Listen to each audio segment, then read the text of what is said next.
श्री गुरु महाराज की जय। बोलो साचे दरबार की जय। श्री नगरी निवासी भगवान की जय।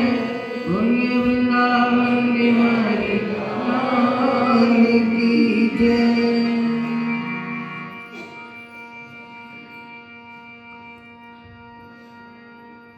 हमारे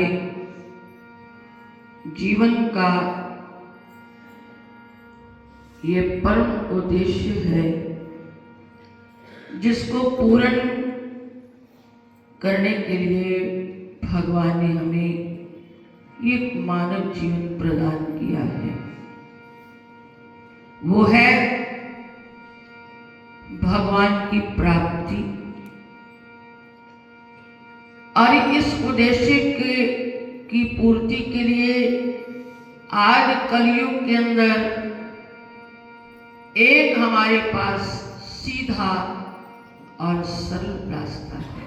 गीता में 3 मार्ग बताए हैं, ज्ञान मार्ग, कर्म मार्ग और भक्ति मार्ग। ज्ञान मार्ग कठिन मार्ग है। क्यों? ज्ञान मार्ग कहता है सब कुछ छोड़कर केवल परमात्मा को अपना मानो, बाकी सबसे वैराग्य धारण करो। और हर एक के लिए ये रास्ता सुलभ नहीं है। दूसरा रास्ता है कर्म मार्ग, कि हमारा कर्म ही हमारी पूजा हो। वो ही कर्म हमारा पूजा बन सकता है जिस कर्म में पूरी पवित्रता मानी जाए। आज कलयुग के अंदर कौन अपने आत्मा को साक्षी मानकर कहेगा कि मैं पूरा सही कर्म करता हूं? लेन देन व्यापार में कौन पूरा खरा उतरता है? नहीं हो सकता। कर्म मार्ग श्री गुरु नानक देव महाराज जी ने दुनिया को दिखाया। मोदी खाने की नौकरी में 13 करते करते गिनती करते करते 13 शब्द पर आकर वाणी मूक हो गई। 13 की धुन में खो गए, समाधि में उतर गए। ऐसा कर्म मार्ग हमें सिखाया है पर नहीं उतरा जा सकता। एक रास्ता है हमारे पास, प्रेम भक्ति का मार्ग। यानी वो रास्ता क्या है? भगवान से प्रेम करना है। प्रेम किस प्रकार का होना चाहिए? प्रेम की परिभाषा क्या है? प्रेम की परिभाषा है आंखें उसके दर्शन को तरसे, कान उसकी चर्चा में आनंद ले।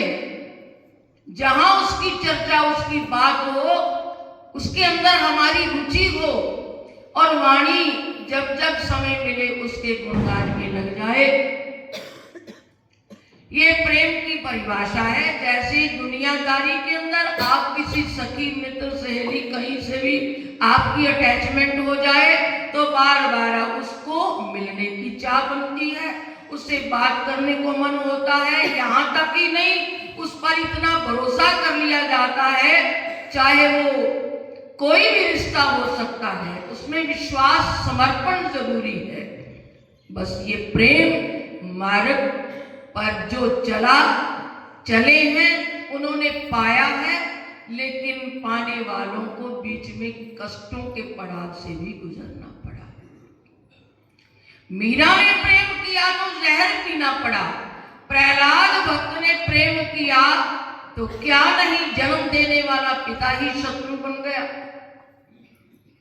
इसलिए हमारे जीवन का परम उद्देश्य पूरा करना ही होगा, चाहे इस जन्म में ना करें तो फिर मनुष्य बनेंगे, फिर वहीं से शुरू हो जाएगा लेकिन धन्य है वो लोग जो अपने मानव जीवन को कृतार्थ करने के लिए इस उद्देश्य की पूर्ति में लगे हैं, वो धन्य है।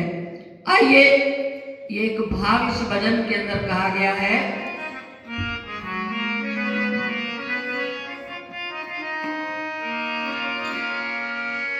उतरा सागर में जो उसको मोती मिले, सागर में मोती मिलते हैं, लेकिन किनारे पर बैठकर नहीं मिलेगी, डूबना पड़ेगा।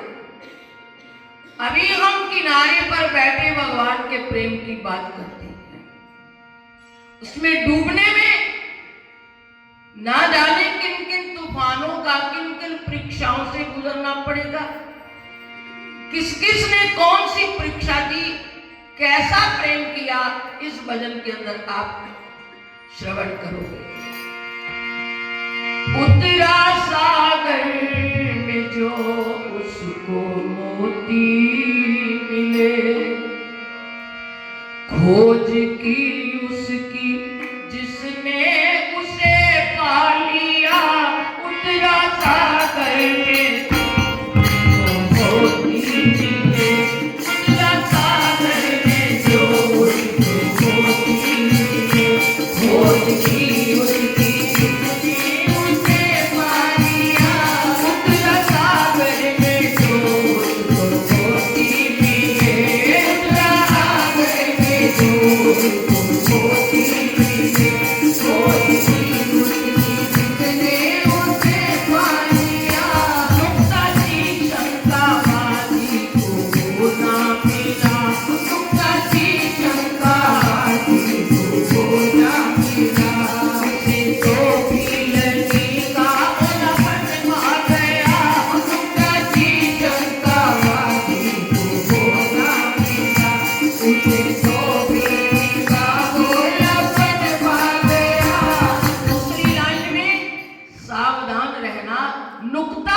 शंकावादी को वो ना मिला। जो तर्क को तर्क में पड़ जाता है, उसके हाथ पल्ले कुछ नहीं पड़ता। ये प्रेम का मार्ग बस विश्वास का मार्ग है। धन्य भगत ने जब त्रिलोचन पंडित ने दिया था, वो रोज जिद करता था कि तू मेरे से गाय ले ले, ये ले ले, सब कुछ ले ले, मुझे ठाकुर दे दे। त्रिलोचन पंडित ने सोचा ये जाट बुद्धि वाला, ये कहां भगवान की पूजा अर्चना कर पाएगा। रोज स्नान कराना है, रोज श्रृंगार करना है, भोग लगाना है, ये कहां कर पाएगा। उसने एक पत्थर उठा के दे दिया। लेकिन त्रिलोचन पंडित को ठाकुर में ठाकुर नहीं मिले, धन्य भगत को पत्थर में ठाकुर मिले। क्यों? नुक्ताची नहीं की कि ये तो पत्थर दे दिया, उसी को ठाकुर माना और ठाकुर जी उसी में प्रकट हुए। इसलिए कहा है, नुक्ताची शंकावादी को ना मिला, नुक्ताची शंकावादी को ना मिला, उसे तो भी का बोला पट पा गया। नुक्ताची शंकावादी को ना मिला, उसे तो भी का बोला पट पा गया। उतरा सागर में जो उसको मोती मिले, उतरा सागर में जो उसको मोती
छिलके तक खा गया। इतिहास साक्षी है। दुर्योधन ने बुलाया था, 56 प्रकार के भोजन तैयार किए, लेकिन भगवान अंतर्मुख होकर उसकी मन की किताब को पढ़ा कि इसके अंदर प्रेम भी है कि ये क्या दिखावा, प्रपंच तो नहीं। भगवान ने देखा कि यहाँ प्रेम नाम की कुछ भी चीज नहीं। उठकर खड़े हो गए। कहां गए? विदुर के घर जाकर दरवाजा खटखटाया, चाचा जी जल्दी खोलो। अंदर गए, विदुरानी से कहते मुझे बड़ी भूख लगी है। कहां 56 प्रकार के भोजन का त्याग करके आए हैं, वहां भूख खत्म हो गई और यहाँ भूख जाग गई। क्यों? भगवान निराहारी है, लेकिन हमारे प्रेम से उसको भूख लगती है। वो प्रेम का भूखा है। इसलिए कहा है, तूने हृदय से मुझको खिलाया नहीं, तूने हृदय से मुझको खिलाया नहीं। वो तो विदुरानी के दिल के तक खा गया, तूने हृदय से मुझको खिलाया नहीं। वो तो विदुरानी के दिल के तक खा गया, कभी चंपावती को गोदा पिला, कभी चंपावती को गोदा पिला। मुझे तो दिल का गोलापन खा गया, कभी चंपावती को गोदा पिला। मुझे तो दिल का गोलापन खा गया।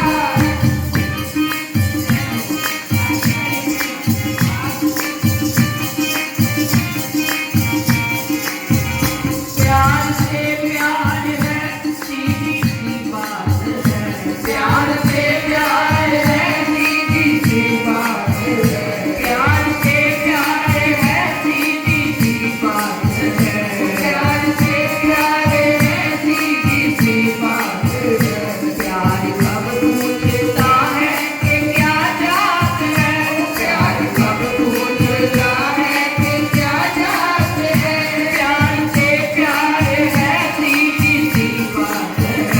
प्यार से प्यार है, सीधी सी बात है।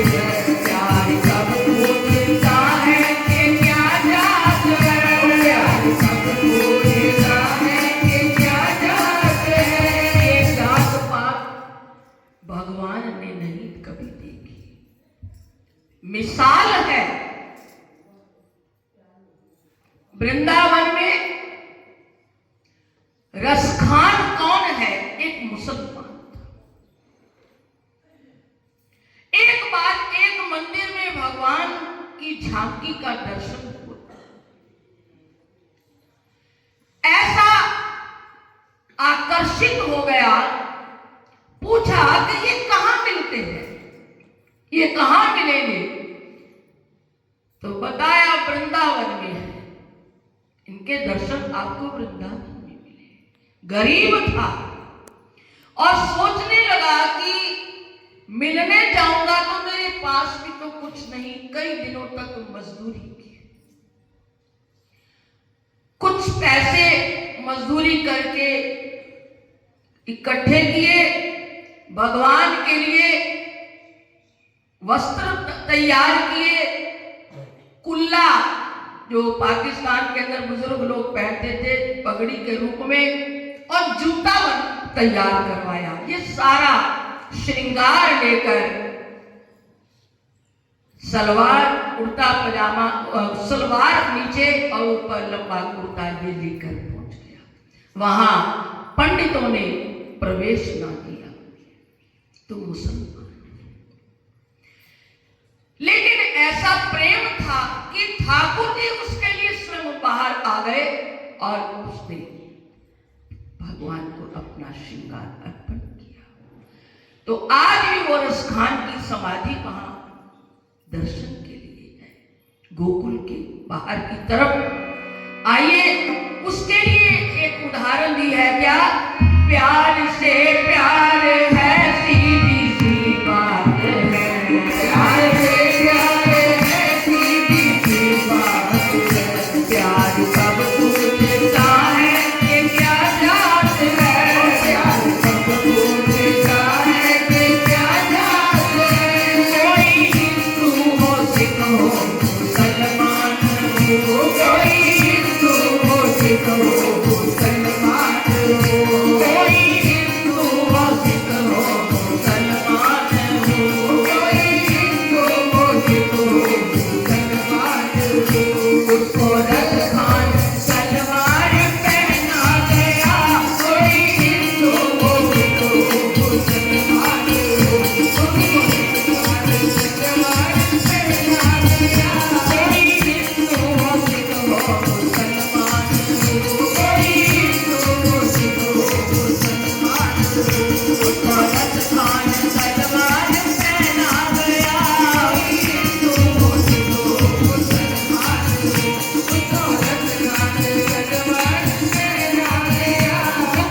जब तक हमारी नजर में वो ठाकुर एक पत्थर है, वो पत्थर ही रहेगा, साक्षात भगवान नहीं हो सकते। तूने पत्थर कहा वो पाषाण था, और तूने मूर्त कहा वो मूर्तमान था। ये तो तेरे ही विश्वास की बात है। अब एक मुझे लगता आज वो बच्चा आया है कि नहीं, दादी उसकी यही बैठी होगी। वो अब कई दिनों से कन्हैया को गोद में लेकर आता है, आया होगा तो मुझे पता नहीं। आप लोग चले जाते हो सीढ़ियों से, हम उतरते हैं तो वो निराश होकर सीढ़ी पे बैठा होता है, रोज मुंह बना के बैठा होता है कई दिनों से। और मैंने कहा क्या हुआ, कल की भी बात है, क्या हो गया बेटा? मेरे को कहते सुनो, मेरे साथ महाराज जी का जो मंदिर है, स्वामी जी महाराज जी का, कहने मेरे साथ चलो। वो चुपचाप बैठे रहते, रोज आता हूँ, मेरे से कोई बात नहीं करते। वो उसकी दादी कहती कि रोज 4 बजे उठ के मेरे बेड पे आ जाता है, उठो।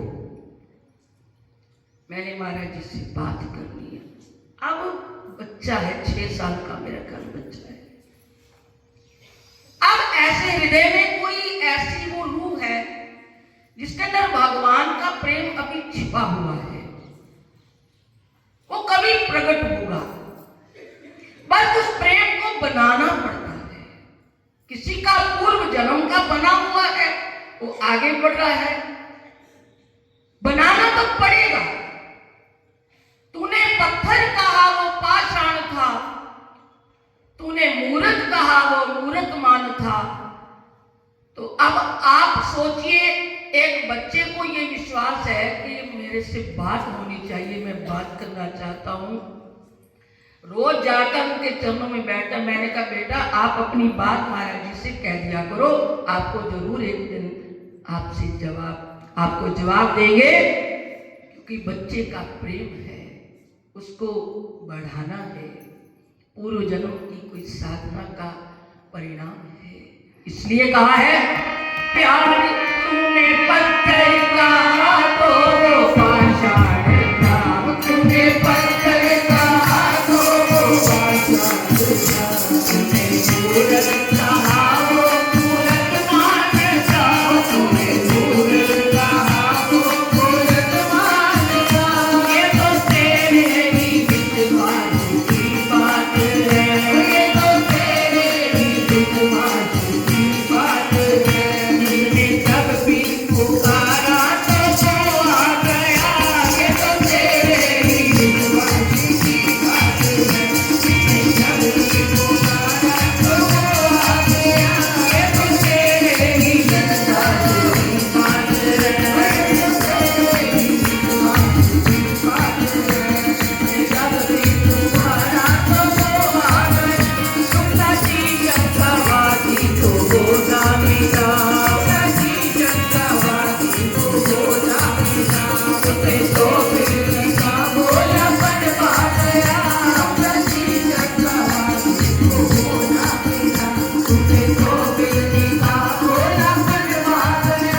सुना